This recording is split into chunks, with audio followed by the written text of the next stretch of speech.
Welcome to another episode for our channel here at Carbon Media. This is Mikey, and today we're now here at Mitsubishi Motors Manila Bay, and we're going to do a car review. So let's go!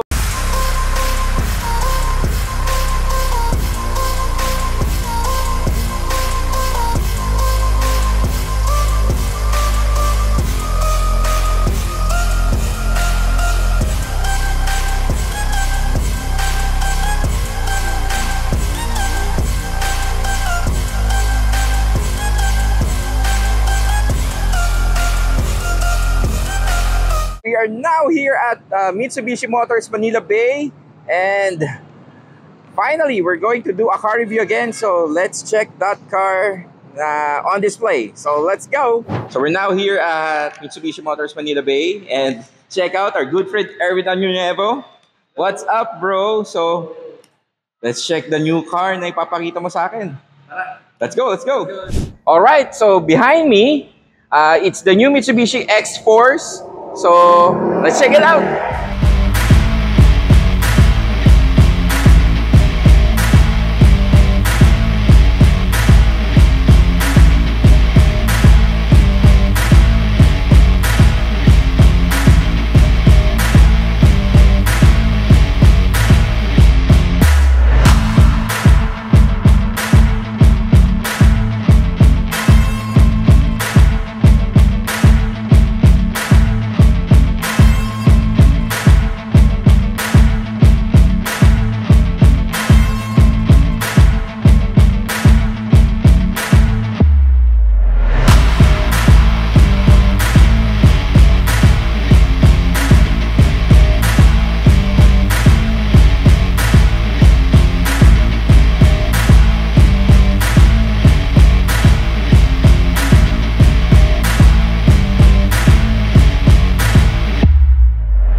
Inside the new Mitsubishi X-Force, and kasama natin yung good friend natin si Erwin. Yo. Tutulong sa atin to discuss the features inside this Mitsubishi X-Force. Hello sa inyo. Ayan. So ito, sa harapan ko pa lang agad, in your face, nakikita ko isang malaking screen. Ito ba yung entertainment screen natin? Yan yung 12 inches na SDA ni X-Force. X-Force, so 12-inch display entertainment system ni X-Force. So everything is touchscreen, I assume. So ayan, it's an aquarium. So customizable to for sure. So kunwari, let's go to the home. How do we choose stereo?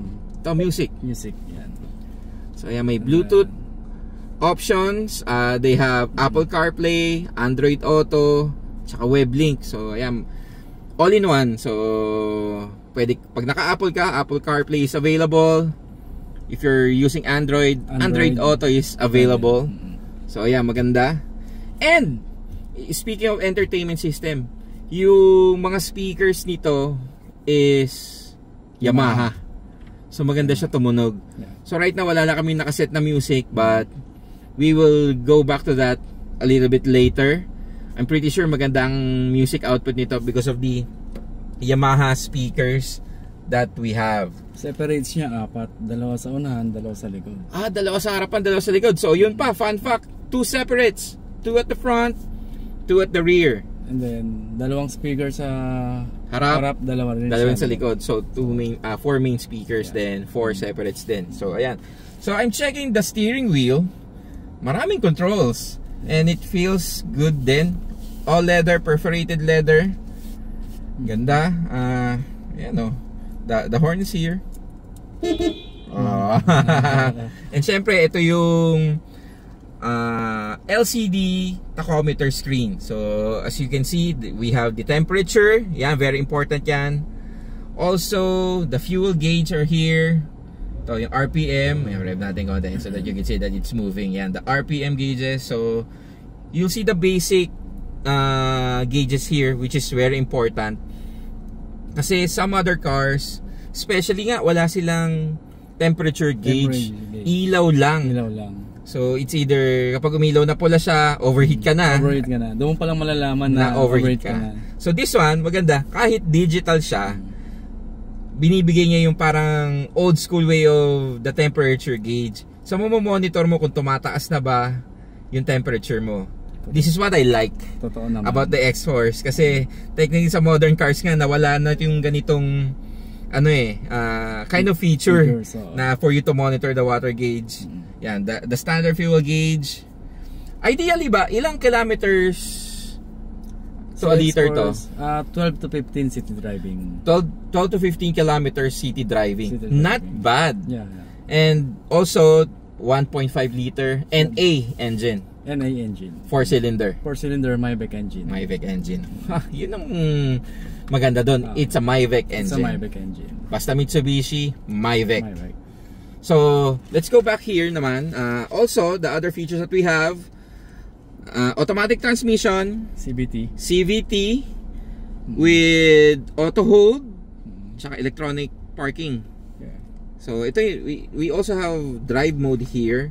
So, I think may choices to eh. We just need to further check. But ito rin, push start button, syempre. Push start. And ito yun, for the cooling area ng X4. So, you can see, digital din siya. So, there's a few buttons here. Climate controls. Ayan. Dual ang kanyang aircon. Dual aircon. So, there's two switches here. So, I think there's red, there's blue. So, you can make it warmer. Yan, on this side. Ang ganda.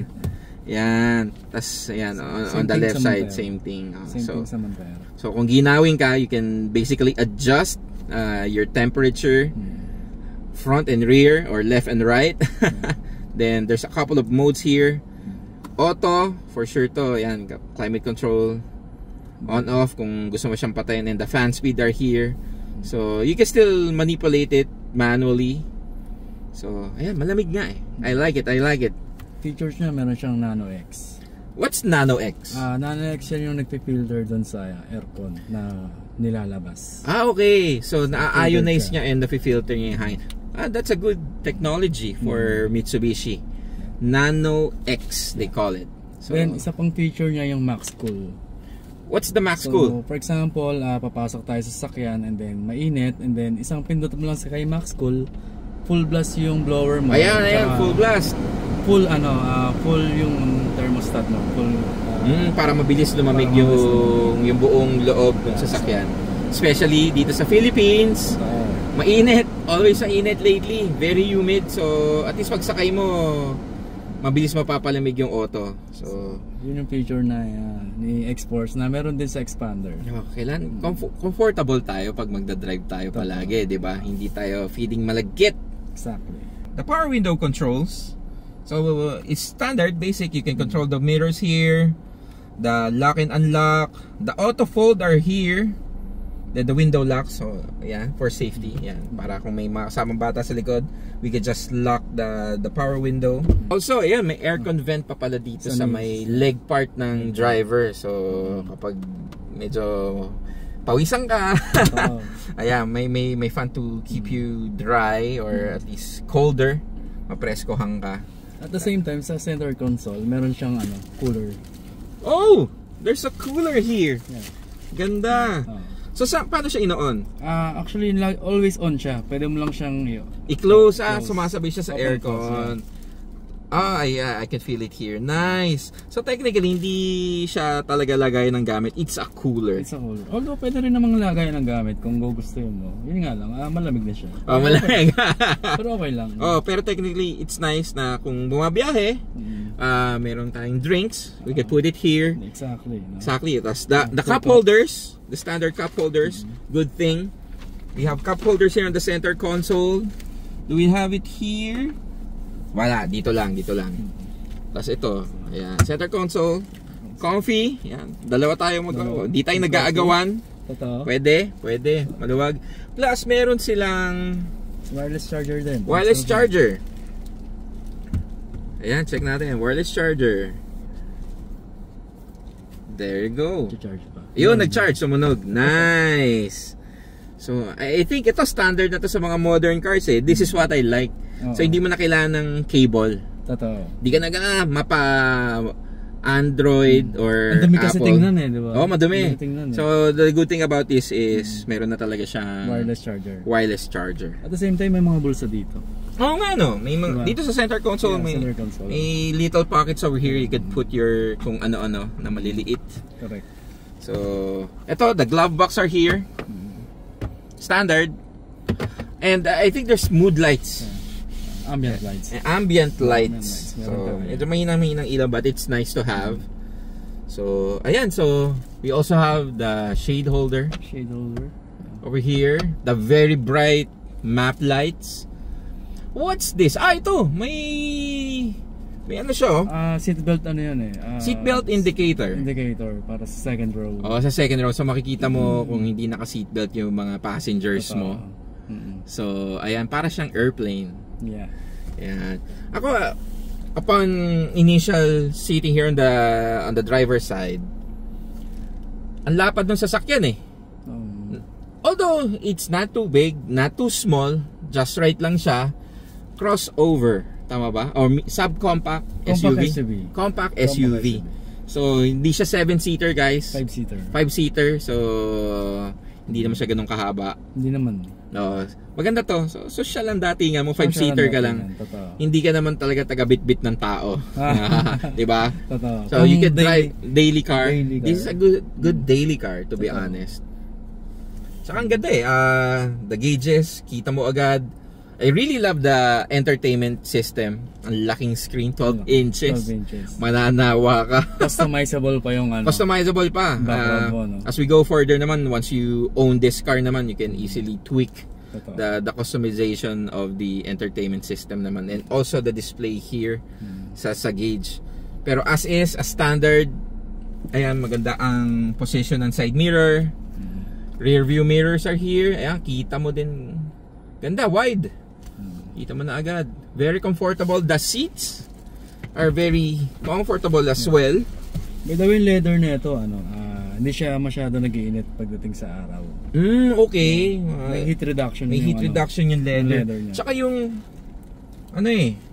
compare ko yun sa leather ko sa kotse gawang Banawi kasi, nang init agad. Mainit agad, yes kasi mga synthetic yun. But for this one, I think this is a genuine leather. Tsaka yung design ng seat, for a big guy like me, so comfortable siya. Sarap niya upuan, kahit siguro hindi naman sasakit likod mo agad. And I think, salon niya naman lahat. So, I really like it. Also this one, leather on this side. And the steering wheel, this is what I like. The feel of the leather here sa steering wheel. Perforated leather, may butas-butas for breathability. Tsaka the steering wheel is okay. Not too big din, not too small. Saka yung pag-input mo for the steering, maganda. Magaan ba? Magaan. Syempre, electronic power steering na ang mga kotse ngayon. So, no problem about that. So, check natin itong mga drive modes nitong Mitsubishi X4. So, here's the button. So, let's check on the gauge. So, basically, normal tayo. Ayan, there's normal mode. Wet mode, gravel mode, and mud. Pag mud ba, magpo 4-wheel to? 2-wheel drive lang naman to. 2-wheel drive siya, front wheel. Siguro yung traction control niya mas controlled, no? Hindi yung wheel spin ng wheel spin. Exactly. Yun, so ayan. So, that's one thing I really like about this car already. It's the drive mode. Diba? Galing, di ba? So, different conditions. Sa front wheel drive, ngayon ko lang din nalaman may ganito pala. Na may ganyan pala. Itong features or correct. Kasi normally yung mga ganitong drive modes. Rear wheel drive, 4-wheel drive. 4-wheel drive. For front wheel drive, ayan, binigay nila to. So, parang naka 4-wheel drive ka na yung feels na ito eh. Kasi, something like that, no? Pwede mo i-adjust eh. Different conditions on the road. Kasi, for sure naman, masarap siya gamitin sa city and out of town trips and also sa mga nagpunta ka ng mga probinsya. Exactly, di ba? Magagamit mo din siya on different terrains. For example, kung gusto niyo mag-camping, inabutan kayo ng ulan. So, syempre mababasa yung lupa. So, you can set the mode to a different one. Sabihin natin medyo basa talaga. Doon tayo sa mud. Tas kung pinuntahan niya yung medyo malupa, mag-gravel yan. Gravel. Then, syempre, for example, ngayon, city lang tayo, tapos sadyang maulan, di ba? wet mode, pwede rin. Wet para mode, less accident for hydroplaning. Exactly. Naku, madalas ako maka-experience sa hydroplaning. So, yan, this is a perfect driving feature of the Mitsubishi X-Force. Exactly. I think I like this one. Ako din. Yun yung nagustuhan ko dito sa Yes. X-Force. Tsaka yung feeling din ng shift knob, ganda din. So we're now here at park. Let's bring it to neutral.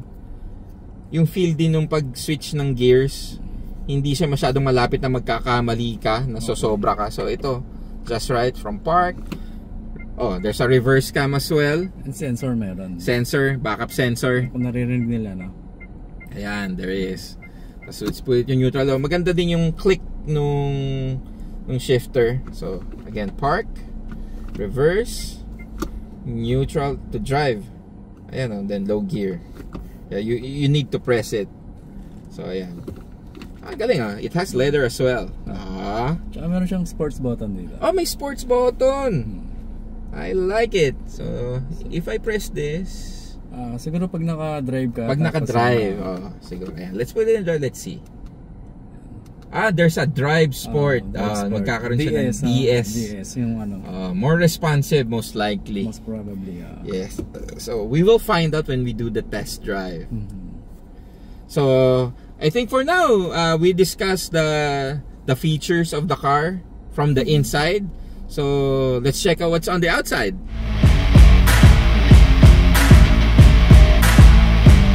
So let's check out the engine bay of the Mitsubishi X-Force. So here it is. It's a 4-cylinder 1.5 engine, naturally aspirated engine. So basic engine we have here.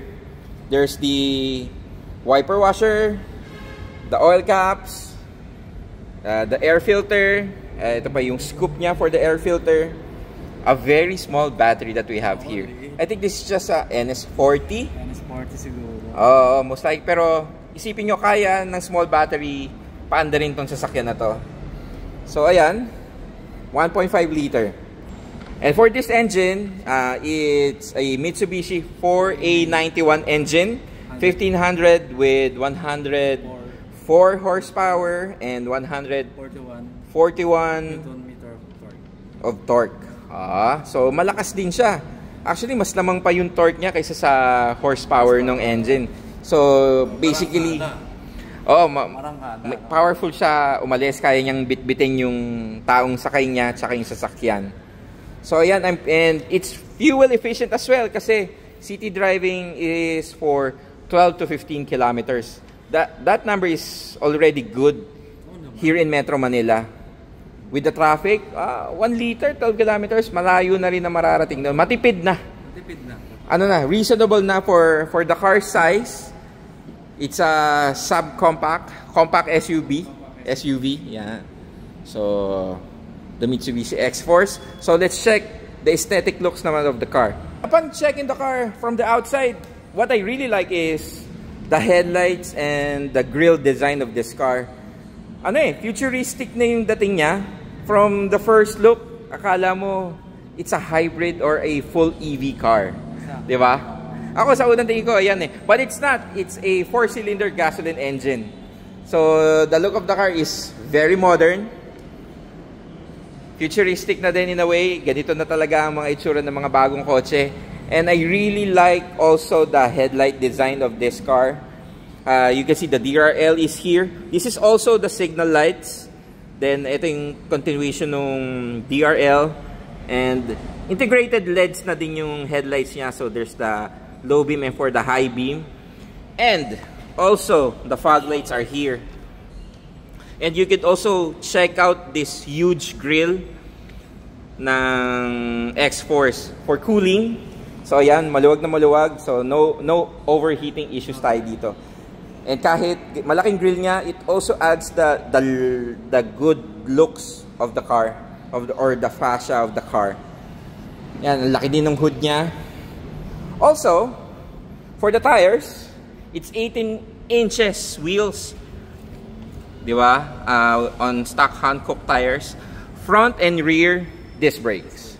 So this is the good thing about this one. Exactly. Ayan, disc brakes na siya harap-likod. Yan. Kahit kay GLS, naka-disc brake din. Kahit yung GLS variant. Oh, ayan. So kahit yung GLS variant niya, 4-wheel disc brakes. For the GLS, gaano kalaki ang mags? 18s din? 18 inches din. Oh, same. So, technically, small difference on the GLS on GT variant. Yung modes ng driving niya. Yung mga driving modes. Yung additional features lang naman ang difference. So, sa GT meron. pero for me, I'll get the top of the line variant, especially the white one. I really like the white color for the Mitsubishi X-Force. Let's also check out the legroom of the Mitsubishi X-Force. So, ito si Erwin. Ito, medyo matangkad din tong kaibigan natin. So, check natin yung legroom. 5'7" height ko. Oh, 5'7". Yung driving, mo? Actually, yan yung set nung driving ko. Kasi ako, 5'10 ako. 5'10". Hindi pa dikit. Yeah. Ako 5'7", so meron pang legroom tayo. Oo, maluwag pa. Ako, as a driver, yung legroom ko kanina, maganda rin, maluwag. I really like it. Sa headroom, Sa headroom, yan. pa. We have a lot of space. Okay, That's nice. That's nice. So, di ba? Maluwag ang legroom ng X-Force sa harap at sa likod na seat. So, let's check out the trunk space of the Mitsubishi X-Force. And ayan, automatic rear doors. So, ayan o, maluwag din siya. Marami kang malalagay dito. And also, what I notice here, ito yung flooring niya, na adjustable to eh. Adjustable, bro. Ayan, adjust mo bro. Ayan, so kanina mababaw siya, malalim siya. So ngayon pwede siyang itaas kung hindi naman ganun kadami yung ikakarga mo. So that yung itsura din niya, pantay siya dito sa ano nung auto. So it's flush. Medyo matataas yung luggage mo, pwede mo siya ibaba. Oh, pwede mo na siyang ibaba yan pag medyo yung luggage mo malaki-laki. So this is a good option then or feature nung X-Force. Also, we have some little pockets here as well. And the trunk light is there. Tools natin. The tools is on the side. Or nandito na. Here's the spare tire. Yeah. And so the tools are here. Ayan, nandyan yung basic tools. Basic tools. Ayan, the jacks are there. So, ayan, madali siyang hanapin. Wala siya sa ilalim ng upuan compared to other cars. So, yung basic tools are there. The tow hook, yan. Pag na-flatan ka, basically, yan, mapapalitan mo yung gulong ng sasakyan mo. For the rear part of the Mitsubishi X-Force, we have here the taillights. So, two-piece siya. So, the one on the body and also on the trunk. LED na din. So, maganda rin yung design niya. Futuristic. Also, the bumper design. Actually nga, yung bumper niya hindi masyadong nakaluwa eh. So, pantay na pantay siya. So, alam mo what? Kahit dito sa likod ng sasakyan is very modern. It looks like a hybrid or full electric car. Di ba? Ang sosyal. So, buksan yung ilaw? Yes. Buksan natin yung ilaw. So, there you go. So, ito yung taillights pag nakabukas yung ilaw. So, ayan o. Ang ganda. And I really like this part of the taillight. Ayan o, nag-iiba-iba. Paliit, palaki. Saka, ayan, very visible siya. If you're going to see this on the road, very very unique yung taillight niya as of now compared to the other cars that we have on the market. Also, meron na siyang standard wing. So, ayan o, hindi mo na kailangan bumili ng aftermarket wing for the X-Force. May brake light din. Also, they have the brake lights. And we have Erwin to step on it. There you go. There's the shark fin antenna for the radio. Then the piano look ng two-tone na roof. Ganda. So basically, there you have it. Here's the Mitsubishi X-Force. So if you wanna check out the new Mitsubishi X-Force, you can just visit Mitsubishi Manila Bay and look for my friend Erwin Anuevo. So he will definitely help you out. He can also help you with the test drive and purchasing the car. Thank you very much, bro. Thank you. Alright, so this is it for today's episode. Don't forget to like and subscribe to our YouTube channel. Carbon Media. You could also like and follow us on Facebook, Instagram, and TikTok. Again, this is Mikey for Carbon Media. Thank you for watching. Peace out.